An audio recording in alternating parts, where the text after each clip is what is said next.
Thank you all for being here. We realize it's early on a Monday, especially for those of us that come from the West Coast. And we're going to try to make this fun today, as fun as science and health podcasting can be. I think you're going to find out it's more fun than one might imagine. So first of all, thank you to Ellen and the Pfizer team for hosting us here today. And what I'd like to do, first of all, just a housekeeping note, because I know people get excited about asking questions. We are not going to field questions on stage because we are taping this as a live or a real podcast for distribution later. We will be around afterward if you would like to ask any of the panelists questions, either over here or over here. So if you have them, you can ask them. Just we're not going to do it with the live mic. So I'm going to start by introducing my panelists. I'm going to give a little bit of a perfunctory intro, and then we're going to get into some fun stuff. And then we're going to ask all of the questions I know everyone here is dying to know about scientific and health podcasts, how they work, how you build an audience, how you build your show, et cetera. So I'll start with, and you've heard their names already, but I'm Aaron Strout, and I'm the former CMO of a company called Real Chemistry. And I am still the Real Chemistry Healthcare podcast host.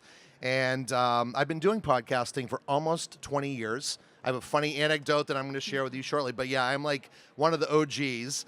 And then what we'll do is we'll start and move around the circle here. So Erica Santiago, who's our host today, she is the Director of External Comms and Podcast Strategy for Pfizer, among many other things. But I was told that that was a nice, tight title to stick with.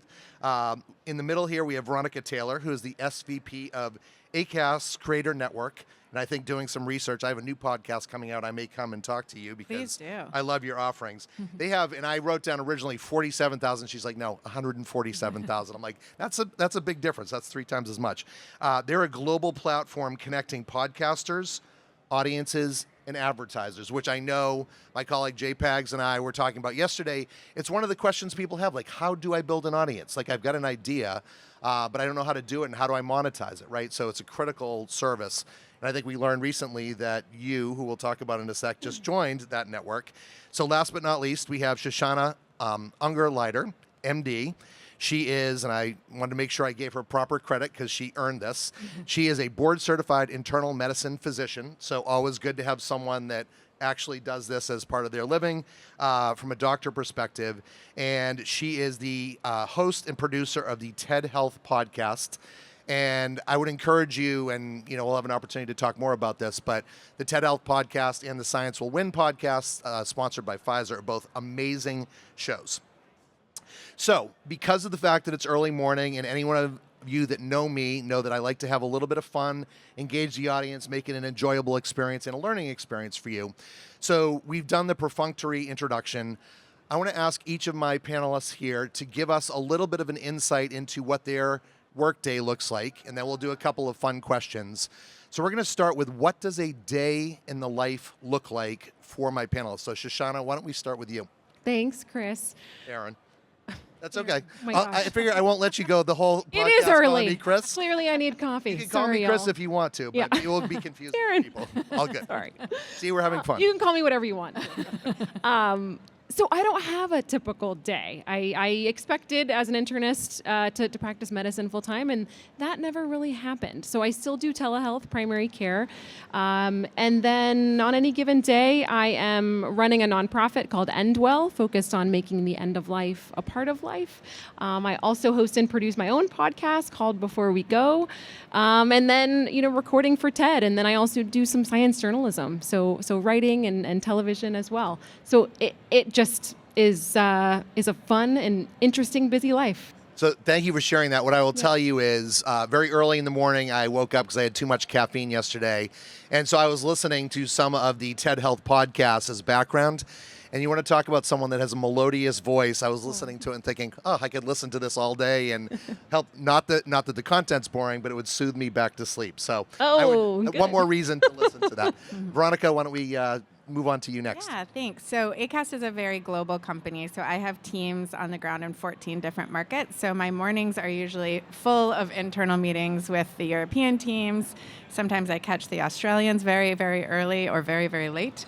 And in the afternoon, I usually get more time when I'm on U.S. time zones to talk to podcasters here. So my teams at Acast, you mentioned we're a monetization platform and a tech platform, but I'm on the content side. So my teams work on content acquisition and audience development. So working very closely with our podcasters, including TED Health and the Pfizer podcast, and many other amazing podcasters. We work very, very closely on best practices, how they can better position themselves for audience development and also monetization. So all sorts of conversations within that rubric, I would say. Awesome. Well, thank you. And again, I love that you're doing that. And then last but not least, Erica, I think you wear like 6 different hats, but what does a day in life look like for you wearing all those different hats? Yes. So our team focuses a lot on our digital communications. So we manage all of our social media properties at Pfizer, our digital channels, websites, and of course, podcasts, which is my bread and butter, my favorite part of my day. But we're always just trying to find different and unique ways of telling our stories from Pfizer on these various channels. Well, that's awesome, and thank you. And just another little nod to that. So she's one of the brains behind the Science Will Win podcasts.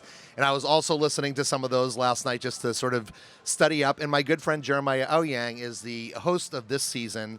And funny story, and this will date me, not that I don't look like I'm 25, but I was actually at a conference called the Web 2.0 conference. Has anyone ever been or heard of the Web 2.0 conference? So 2006, this is like early days of social media, sort of midway through the digital. I was at this conference, and this guy's in front of me with a mic. Turns out it's Jeremiah Ouyang, and so I've known him for a long time. So it was fun to hear him. He sounds way more polished today than he did back in 2006, but it's just one of these small worlds, like worlds colliding kind of things. So I promise you that we have a little bit of fun getting started today to help get the juices going. So one thing I always like to ask, and I did a podcast here last year, for some of you may have seen it, with the CEO of ASCO, the CEO of the American Cancer Society, and the president of Innovation at City of Hope. And so I was like fascinated to listen to these amazing people. So I'm equally fascinated today. What is one thing, and Ellen gave me some warnings, but I didn't share that with the group here. What is one thing people don't know about you that you're willing to share with this audience and hundreds of thousands of other listeners eventually? So Erica, why don't we start with you? Fabulous. I did let them know in advance too, so I didn't catch them on the spot. Yeah. I guess one thing that a lot of people probably don't know is that I think for the last 8 years, I've been practicing aerial yoga. And in my office, I have an aerial hammock. So it's also half office, half exercise room. So all of my Zooms and team calls, there's always this like hammock hanging behind me. So a lot of people are probably wondering what the heck that is. And now you know. Well, that's awesome, and thank you. And clearly that's a healthy way to stay fit for all your day-to-day activities. Veronika, how about you? This isn't totally a secret, but I am very, very afraid of birds. Like weirdly, irrationally afraid of birds. If it's like even like pigeons, I live in New York City, not a great place to live if you're afraid of pigeons, but anything bigger than a pigeon, I will go way out of my way to avoid. I don't know why. So that's a bummer, because I was planning a field trip to go do a screening of the movie The Birds by Alfred Hitchcock. I will not be joining. Apparently we're not going to do that. So. Well, thank you for sharing that. And then Shoshana, how about you? I think I've talked about this maybe, but I love singing karaoke. So that's awesome. something I do. We'll skip the showing of the birds, and maybe we'll do a little karaoke later. Better. And I'll share one just because I think this is sort of funny and it's self-deprecating. But I told you I started doing podcasting back in 2006. The second podcast I ever landed was this guy named Michael Arrington. He started a blog called TechCrunch. And it was like I had no business doing an interview with Michael Arrington back then. We get on the phone because that was how we were going to do it. We get about 60 seconds, and he said, "Aaron, can we just stop for a second?" I was like, "Okay." He's like, "You sound really nervous, and I just want to give you a tip." He's like, "I'm just a guy. You're just a guy. Let's just have a conversation, and I just want you to relax." And I was like, "You know what? Thank you." And so almost 20 years later, I still remember that very embarrassing but very helpful moment. And so I think that's probably something that none of you know about me. I would like to shift gears into the topic at hand, which is podcasting, health and science podcasting. So one of the things I do want to know, and we'll do a serious and a sort of fun version of this, is I'd like to ask my panelists what is their favorite science or health podcast that they listen to. And then, of course, because we all have our guilty pleasure podcast, the one that we don't really want to admit to anyone, or maybe it's just a fun, playful one that we do listen to, but it's not like the serious business podcast. So, Veronika, why don't we start with you on that one? I love this question. I ask every single podcaster who comes to us who wants to join Acast this very question. It's a good conversation starter. My favorite, more serious science podcast, I would say, is called the Nature Podcast, and it's from the Nature Journal. I think they could use a rebrand, which I will work on with them, because while the journal is called Nature, the podcast covers all types of science. Lots of AI recently, like all science podcasts. But I compare it a little bit if anyone listens to The Economist's The Intelligence, which is their daily news podcast. It has a very similar tone. It's very well researched. Like, I trust everything I hear there. And so that's my go-to for, like, if I want just like good, solid. Obviously, I'm not going to mention yours, but I do listen to yours too. And then guilty pleasure. I don't feel that guilty about this, but it's still in the health and wellness space, is a show called Forever 35, which has been with us for many, many years. They are two friends who... their tagline is, "We're not experts, we're just two friends who like to talk about serums." But basically, it's a self-care podcast for women in their 30s and 40s and beyond, or before, any age, really. And they get into all sorts of topics that touch on health and wellness, but are not, like, seriously in that lane. And I really, like, that's my kind of feel-good podcast that I work into the week. Well, it's great, and I appreciate that that is a question that you ask your creators, because it's a germane one, right? You want to know, like, what lights them up in the morning. Erica, how about you? Other than the Science Will Win podcast, of course. Of course. For science specifically, I really geek out over anything NASA does. We last year we were also here and had her on one of our panels, and she just talked about how they get their podcast done, and it was just really amazing. So I geek out over that, and anything that could really take me off of Earth for a couple of days, especially now, and into a different galaxy, makes me right up my alley. Healthcare wise, I have a 3-year-old at home, and he's always coming home with a different illness every week. If you've ever sent your kids off to daycare, and there's this pediatrician that I follow on Instagram. Shout out to Dr. Mona, and she also has a really good podcast called Peds Doc Talk. And every week she's talking about these different infections and kind of how you can deal with it and not freak out. And it's been a really nice lifeline to hear about it. And then guilty pleasure is anything Real Housewives or Bravo related, Bravo adjacent. I soak it all in. So that's the perfect answer, by the way. So I love that. Thank you for sharing that. And one funny anecdote. So my sister and her family live here. I went to breakfast with them yesterday. And my youngest nephew, who I believe is 8, don't quote me on that, loves NASA. And one of the topics of breakfast yesterday, very early, came up was one of the female astronauts that is in the space station who got stuck there for 6 months is coming home. And they were very excited about that. And I know that because of them. So I'm a little bit of a NASA nerd as well. Shoshana, how about you? Yeah, so on the nerdy side, I really love the Ulsterholm update, which comes out of the University of Minnesota. Mike Ulsterholm is an epidemiologist, and I just find that information about infectious disease stuff is, especially during the pandemic and now with everything else going on, really, really helpful. He does a great job. And it comes out like every week or every other week, I think. And honestly, I don't have like a real guilty pleasure one. I do love Anderson Cooper's podcast, All There Is, that CNN does. It's about grief and finding meaning in life. So that's not so fun all the time, but it actually, helps to have that reminder from time to time that we're all mortal. We are all mortal, and that's okay. The main goal is, like, we want people to know that we're human beings and we're not robots that just listen to science and health podcasts all the time, or make them or host them. I'm going to share mine, and one I'm going to nod to someone in the audience, and that is a woman that I did a panel with last year on podcasting, Dr. Bio, and it's called Beyond Clinical Walls. That's her podcast that I love to listen to. It's fascinating. And then my fun one is, any Office fans here? Raise your hand if you've ever watched The Office or maybe still watch The Office. So 2 of the characters, Pam and Angela decided that they were going to, I think it was 10 years later, maybe probably 20 years later, do a podcast and dissect every episode. And what I will tell you is, similar to like the two ladies that aren't really experts, great actresses or actors, they didn't really know what they were doing with the podcast. So to listen to the evolution of them go from the first episode into 20 or 30 and just really start to hit their rhythm, and then all of a sudden the advertisers start to come. So that was my guilty pleasure. I do want to talk a little bit about some data, and I'm going to read this just so I don't screw this up. And I was a little surprised by these numbers, and thanks to the team for digging it up. But according to Pew Research Center, it showed that 40% of U.S. podcast listeners regularly stream podcasts about science and tech. So that was a little bit of a, wow, I'm surprised that so many people do that. And then 27% regularly listen to podcasts about health and fitness. I was a little less surprised about that. So it's clear that audiences are invested in this medium, but I want to know why you all have invested in podcasting, because it's one of those questions I think we get asked a lot less now than we did maybe 4 or 5 years ago.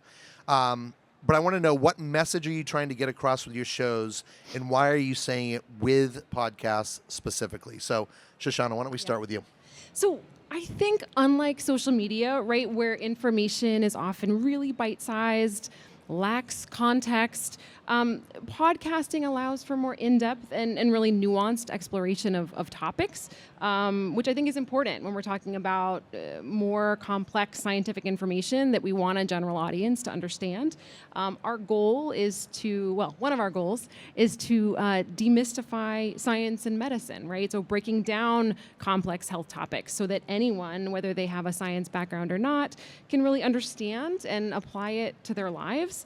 I think a lot of what we focus on is also bridging the gaps between research and real life, because science isn't just about discoveries in a lab. It impacts how we live, how we age, how we go about our day-to-day lives taking care of ourselves, and then also society. And so why podcasts? I think I really like to think about podcasts as meeting people where they are. I think the intimacy of audio allows for deeper engagement, and listeners feel like they're part of a conversation rather than being lectured to. And I really love that people consume podcasts while going about their lives, whether they're driving or exercising or cooking. I know I do. And it makes it easier to kind of integrate information into their lives. Well, thank you. And I think in general, we love to have that personality. We know about like Neil deGrasse Tyson or Bill Nye, the science guy, having that person that you do feel like you trust and you can go to and you listen to their voice, and it just sort of instills that like, oh, okay, I'm in a safe space and I know that I can trust this. And I think we'll talk a little bit about the trust piece. I know, Veronika, you brought it up earlier. Why don't we move over to you? Obviously, you're part of the network and you are the fuel behind all of these, but, you know, why did you join? Why are you doing what you're doing? Why is Acast doing this? Clearly successfully, to the tune of almost 150,000 shows on your platform. Yeah, well, the side of the work that I do is like invite only. So I'm constantly talking to podcasters who we think would be a good addition to our creator network, which is kind of our most premium level of shows. So we look a lot at where we think the hosts are trustworthy, where we think the content is premium. We work with a lot of big media companies where that's kind of inherent within it, but tons of independents as well. And actually, those stats don't surprise me that much. I think the podcasting industry has really gone through an interesting evolution over the last 10 years where, you know, when it started, it was chat shows. It was the two bros in the basement talking about whatever. And those shows are still really popular, obviously, and around. But I think as the industry has grown up and the medium has grown up, you're seeing a lot more kind of like benefit-focused shows. And I think that's where science and tech and health and fitness really come in. Like people, you know, there are so many choices out there. You only have so many hours in the day. If you're choosing where to spend your media consumption hours, you're going to pick something that's going to help you improve, make you a better you know, help you find whatever goals you're trying to hit. And I think that's where this kind of genre of podcasting has really fallen into its own. Someone said, "Oh, science podcast, how niche?" And I was like, "Why is that niche? Like everyone should care about this topic." Like it's the opposite of niche, in my opinion. But yeah, I think it's definitely a booming part of the industry, and it makes a lot of sense, I think, for where we are in podcasting. So I think part of what Veronika is telling you too is that she has a very broad purview over a lot of really good podcasts. So if you ever have any questions about who's doing what, trends, I know I'm making a note to reach out to you. I do LinkedIn articles from time to time, so you're going to be a resource, probably all Great. three of you down the road. So, Erica, how about you? Yeah, everything that they just said is pretty spot on. So at Pfizer, our main mission is to create breakthroughs that change patients' lives. And a lot of what my team is tasked with is communicating the science and the information behind those breakthroughs. And a lot of those topics can be very complex. If we're breaking down how a vaccine works, how AI can help accelerate drug discovery, it's really hard to do that in a 30-second, 2-minute, 5-minute video. Videos are great, but sometimes we like to go a little bit deeper with the storytelling, and audio really lends itself to that. And as you just said, 40% are listening to science content, so that's only going to be increasing year over year. So we just want to be where the people are and reach them in all different types of formats. Well, I'm going to stay with you on that topic because you mentioned the draw of the science-related podcast specifically is their ability to break down this or distill this complex information in an accessible manner, right? Because we all know that no one likes to be talked to. We like to be spoken with, right? We want someone to be able to walk us through, maybe sometimes like we're a fifth grader. So it also requires the trust of the listeners. And so one of the things I want to ask you, and I'll start with you, Erica, is as companies, Pfizer and TED, how do you, with distinct brand identities and legacies among consumers, how do you leverage brand identity in your shows to build trust among audiences? Yeah. So Pfizer has been around for over 175 years now. And I read a stat, or we work on a lot of our reputation stats, and right now Pfizer has about 85% brand awareness in the U.S. So it's a huge advantage. We can take those associations and that awareness and the associations with it and connect really on an emotional level. And it really gives a lot of credibility to put Pfizer on our podcast brand and on in our network without, we have Science Will Win, but there's also a slew of other podcasts that we have underneath our umbrella as well. So we take that very seriously, and we want to make sure we are giving you a lot of credible and realistic and a lot of resourceful information.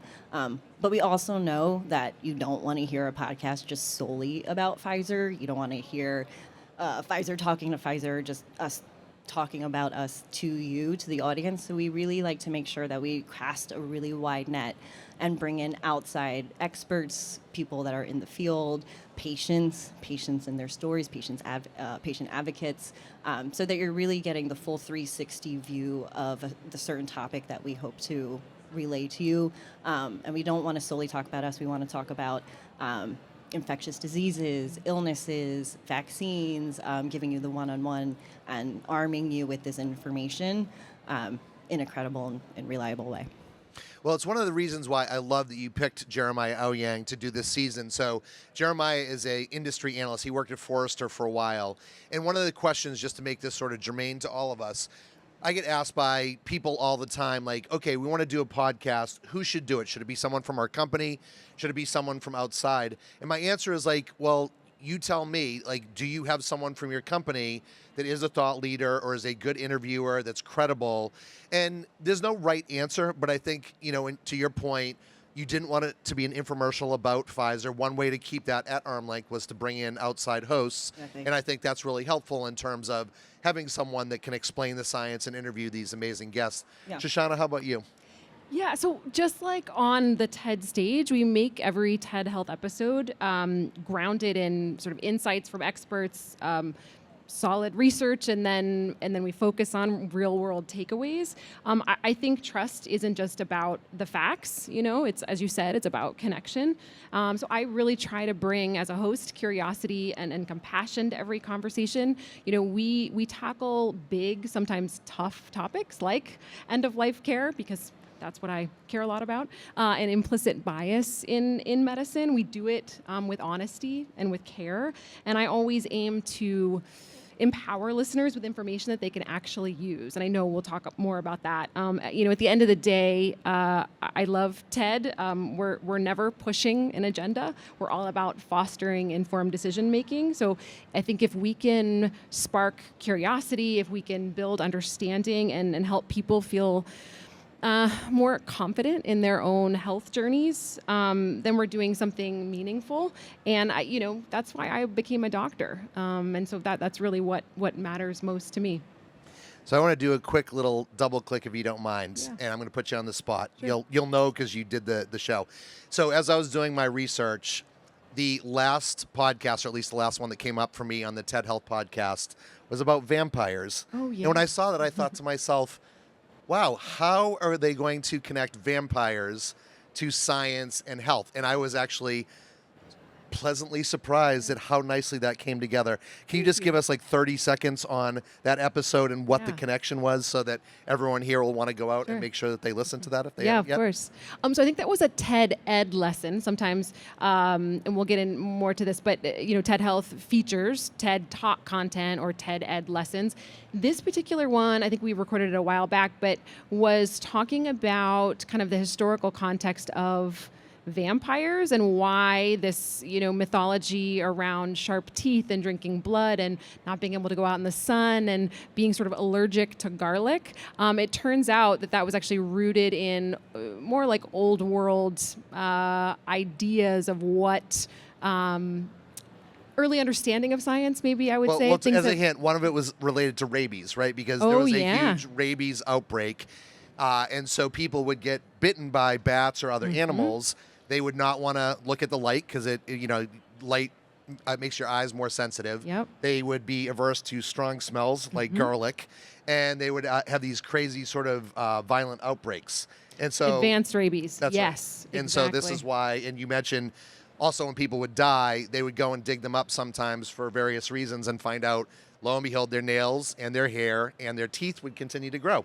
And so it's like, a vampire, because that's the simple explanation. Yes. I was amazed. Like, I just thought that was brilliant that you all were able to bring that around and bring that full circle. So Thank that was you. great. Yeah. So anyway, Veronika, the next one is for you. Okay, so we've talked about the fact that podcasts tend to foster a stronger listener-host rapport than other forms of media, which is one of the benefits of it.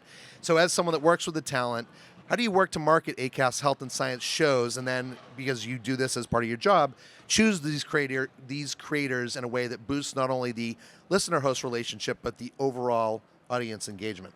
Yeah, great question. We touched a little bit on this earlier, but one of the things that I think about a lot is like how we can bring trustworthy shows onto our network, particularly because that's what audiences tend to connect with best, and also what advertisers are looking for, particularly in this space.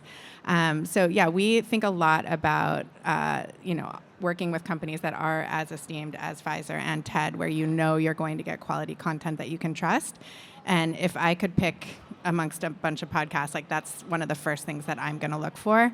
You just know you're going to get quality. The one thing that is keeping me up at night in this industry, and I'm not even being dramatic, like I really do kind of worry about this, is how podcasting can so quickly turn into social media, because it's both a blessing and a curse. It's a beautiful part of the industry that there are a lot of podcasts out there, and there's not like a police state like keeping an eye on them, right? So even within our own platform, we have people can sign up and use our hosting technology no matter what. You don't have to talk to me, like you can just use it, and those shows are there, and we've got community guidelines, and we're vaguely aware of what's on there. We've had issues in the past with, particularly when the anti-vax stuff was getting out of control, where we've had to ask podcasters to leave or stop monetizing their content.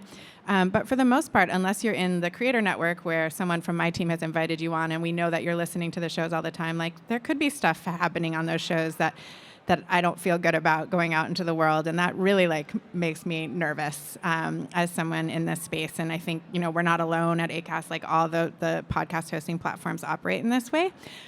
So it's interesting because it's like both not social media because you can get more in depth, but it has some of the same pitfalls that social media can have. And it makes me very nervous. And it's why I like working with companies like these two.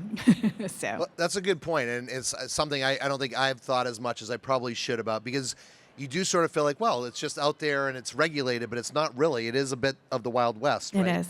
And I guess, do you get to ever have those uncomfortable conversations, like you personally, to say it's not me, it's you, and you have to Yeah, go? Okay. yeah, absolutely. Or just, we don't want you on in the first place. Sorry.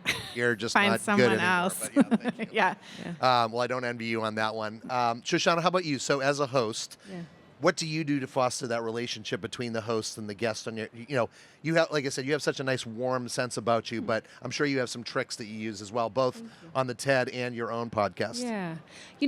I think for me, podcasting is all about connection. You're going to hear that over and over with this conversation. I don't see it as just delivering information. I really think of listeners as part of the conversation. So audio is this very intimate medium, and I have the privilege of being invited into people's days, into their lives, right? And so I try to speak in a way that feels personal. I always joke that I'm better at podcasting than being a doctor because I'm not that smart, So I just...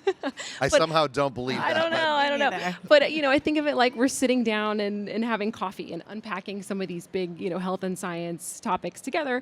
And I think in general, science and health can often feel overwhelming for people, even for a doctor. And I'm certainly not an expert in all of the content that we share on the show. So I ask the questions that I think my listeners, want to have answered. And I'm not afraid to say to a scientist, wait, what does that really mean? Because I think if I need clarification, then chances are they do too. So I see this as we're sort of all learning together, and hopefully that comes through in the show. Well, it definitely does, at least the ones that I've listened to. I do want to drill down on something that's a little bit tricky when we come to this particular topic of science and health. And that is, we have this intimacy. I think we're seeing up here, I want to be casual and I want to be fun, but at the same time, I realize we have to stick to a little bit of a script. Mm-hmm. And so, Eric, I'm going to start with you. If you're thinking about how you're bringing the creativity and casualness of the show so that it feels engaging and intimate, but balancing that with the educational and fact-based nature of the content, how do you go about finding or striking that balance? That's a great question. And also trying to not look stiff. Well, I have to be really close to this microphone. Speaking of casual. It's a question that we have going into every season. We're thinking about how can we tell this story? How are we going to tell it in a unique and engaging way that people will actually want to stick around and listen to the full episode and not drop off after 90 seconds? And I think, you mentioned Jeremiah a lot. A lot of it does have to do with finding the right host who has the right tone and the right pace to really bring in the listeners and make you feel really immersed with the season. So a lot of our season is narrative style. It isn't interview based. It isn't just us having a conversation like we are right now. So we're really threading a narrative throughout the whole season. So we get to have a little bit of fun. I'm looking at my producer Edie over there, that the mastermind. Getting the heart sign back for those just listening. So we get to play around with it, and I think a really great example of doing this. So our last season of Science Will Win, we really dig into the AI topic, and obviously a lot of people talk about AI. How can we make it a little bit different that people haven't listened to before? So we decided to open every episode with a hypothetical scenario, and this time it was a hypothetical pandemic, not to trigger anyone, but it was about an antimicrobial superbug that swept the nation. That's real. It is real. Not hypothetical. It is real, but I think that's called art imitating nature. There we go. Right? it is real. Yes, it's very real, and it is what the whole season is about. It was about antimicrobial resistance and the rise of this public health threat, this very real threat to the world.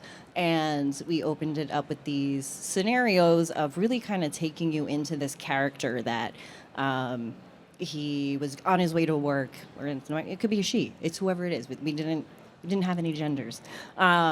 He fell, and I keep saying he. I don't know. I imagined a he, but maybe Edie imagined a she, or whoever. And this person fell, cut their hand on their way to work. They didn't think it was a big deal, and then it really turned into a really serious infection that was life-threatening. And throughout the episode, we would talk about how AI can really help stop that superbug in the future.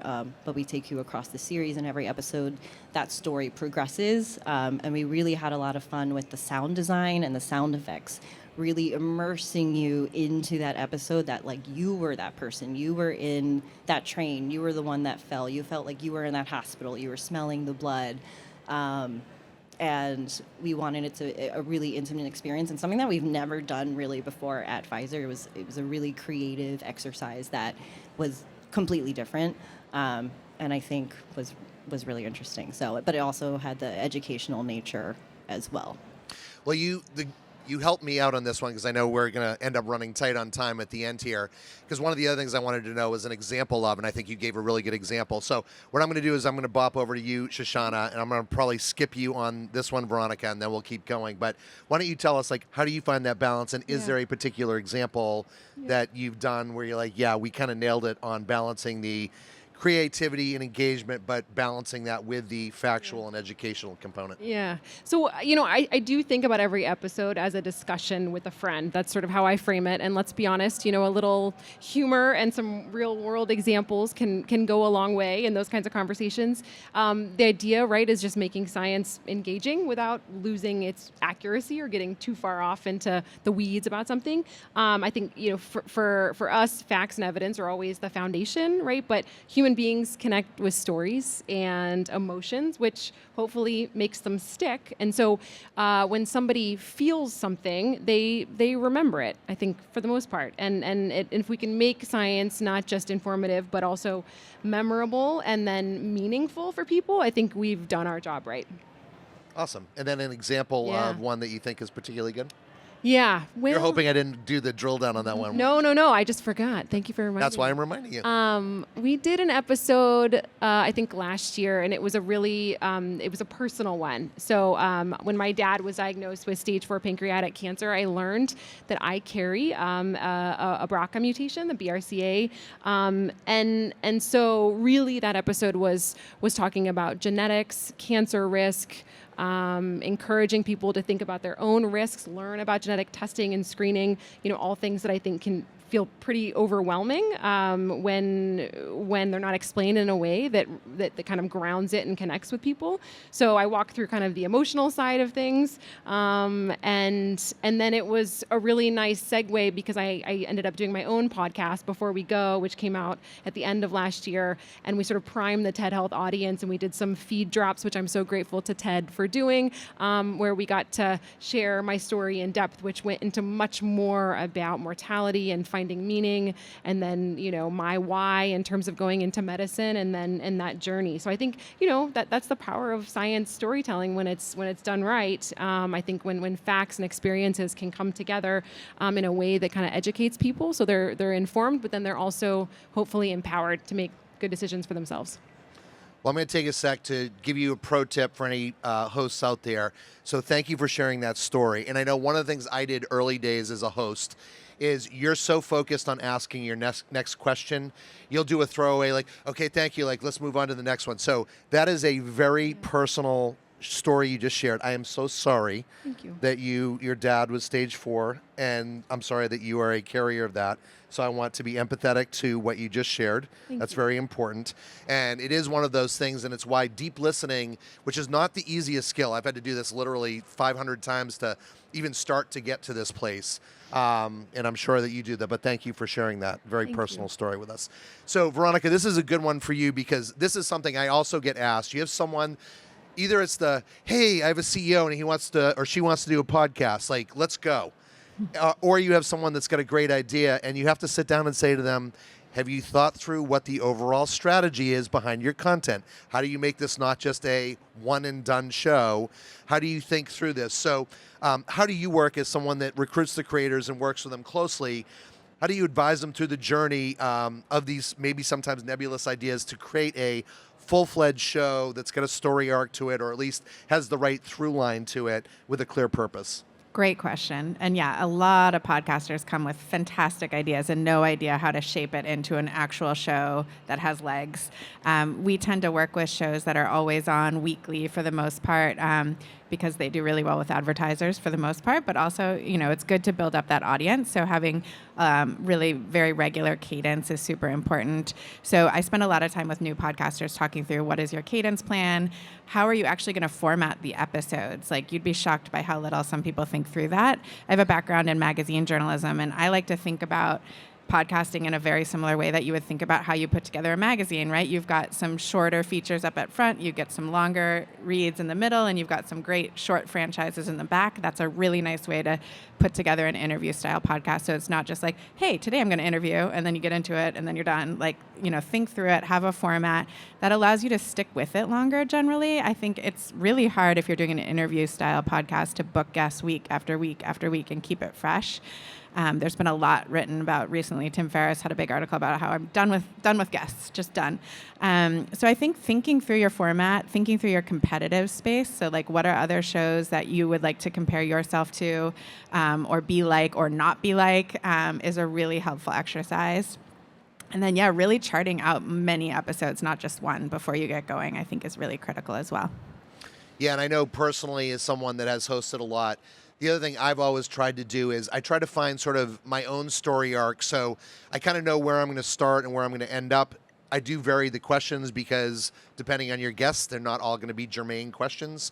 But it is a critical piece to really think that through. And I think it's where having a partner like Acast or a producer that, can help you really sort of stay on track is critical. Now, Erica, I'm going to shift over to you because I think you touched on this before, but you all have done, I think, 4 seasons, and I'm sorry to keep harping on The Science Will Win, but I know it's award-winning and it's the one I'm most familiar with. But in general, for all of the podcasts, what do you do? What's the process for choosing a topic for a season or episode, and making sure that you have the right stakeholders involved, and who are those stakeholders that you bring to the table? Yeah, you nailed a lot of it. We have a lot of conversations around Pfizer with a lot of different of our area, a lot of the different areas, a lot of the different therapeutic areas, and we sit down with them and have the conversation exactly like, what is your goal? What is your initiative? What are you hoping to achieve this year or beyond? And does that align with our comms and audio strategy? And where is that synergy that makes sense? And if it aligns, does it make sense to put it in audio format? Does it make sense to create a podcast series from it? And a lot of the time it actually isn't. So we have a lot of conversations where people might be pitching us ideas that they do want to turn into audio. And we have to be completely honest with them and ourselves of saying this really doesn't make sense to put in audio format as much as everyone.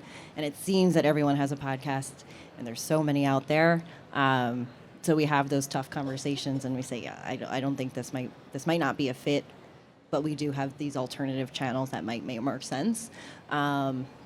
But I think just like at the end of the day, we're always having patients on our mind and just trying to like, how can we serve the people that need our medicines the greatest at the end of the day, and how can we tell those stories through our audio format? And if that all aligns, we will keep making great seasons. So I want to stop for a second, point out what Erica just said. So I think a lot of times, again, I mentioned the CEO that has, she or he has this great idea. They don't really think about who the audience is. They don't really think about sort of what the strategy is. And I would say arguably one of probably the 3 most important things is who is your audience that you are trying to target.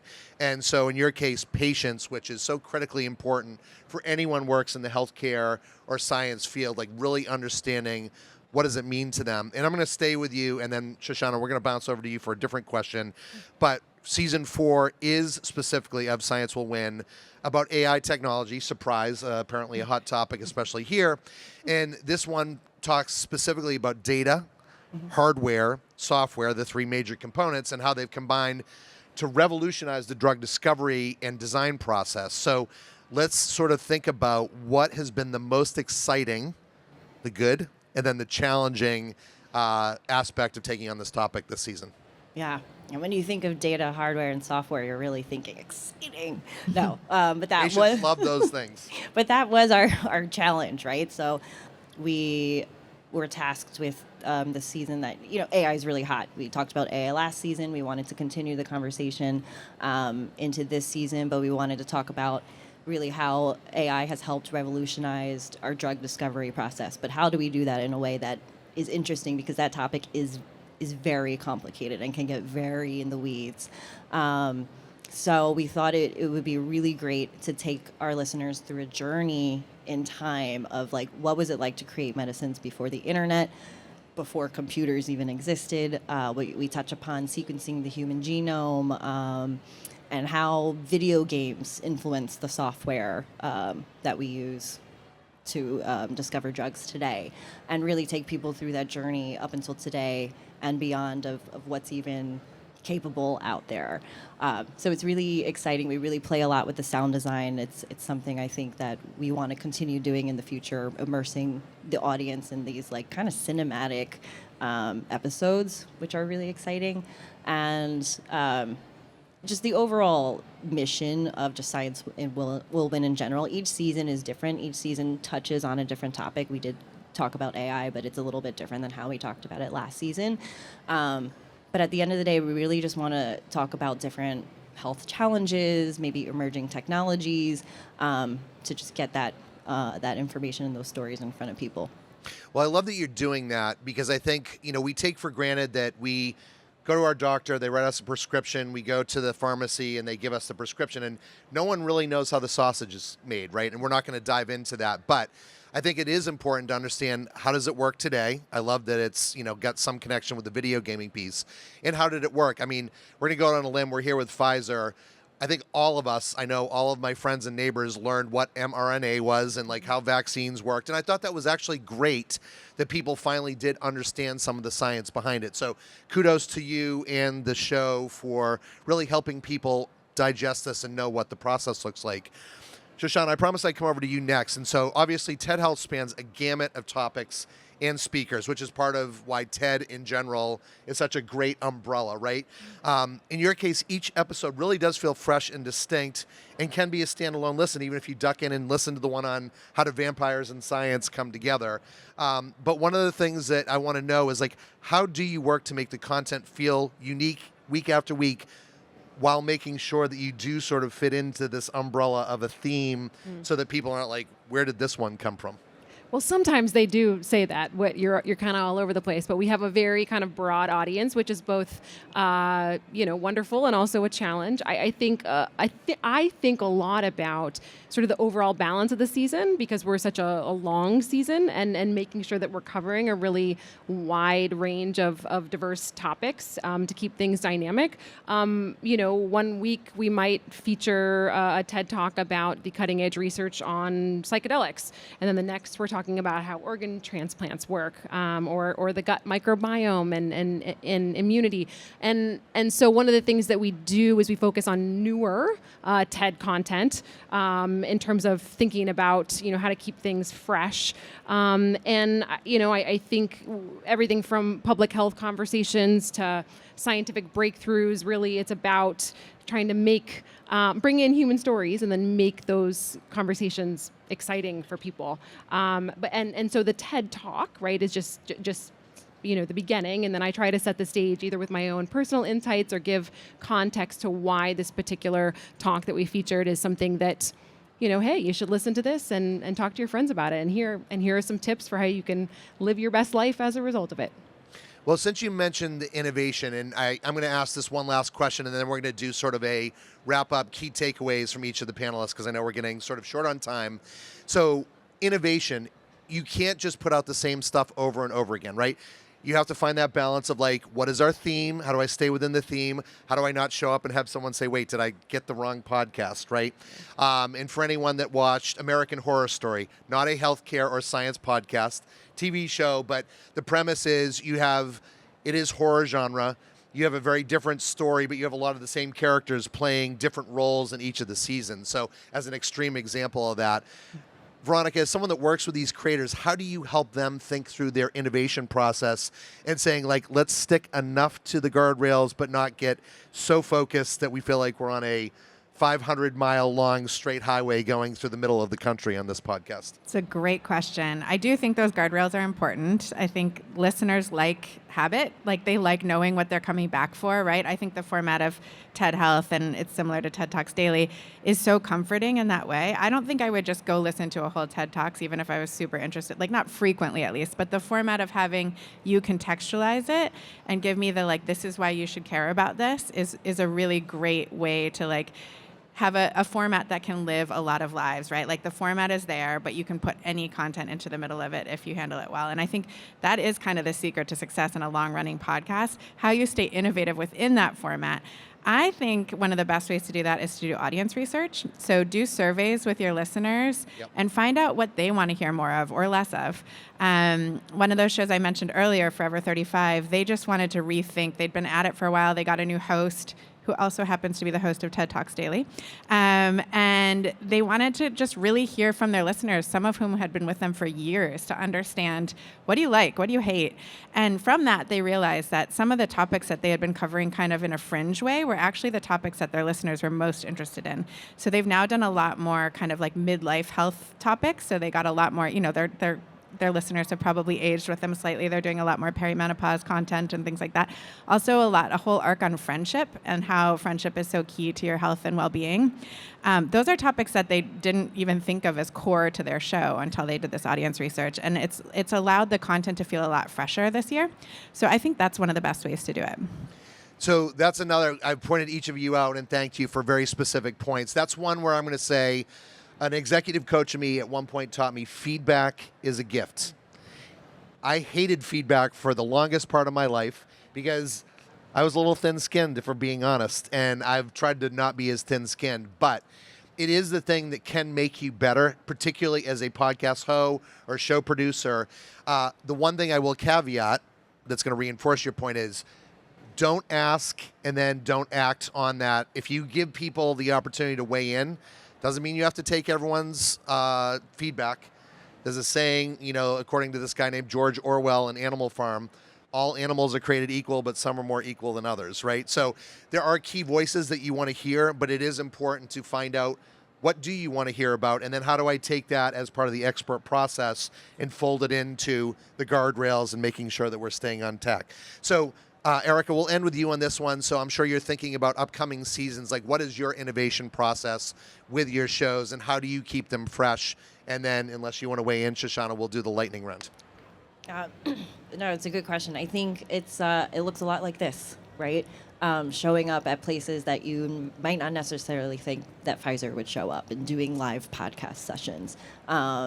This is our second one, but we would love to do more of these, hopefully on a consistent basis. So that's one way, is to show up different ways. Also, I love the feedback suggestion. We do, or I was thinking about what is the next topic, what are people talking about, trying to keep our finger on the pulse. What's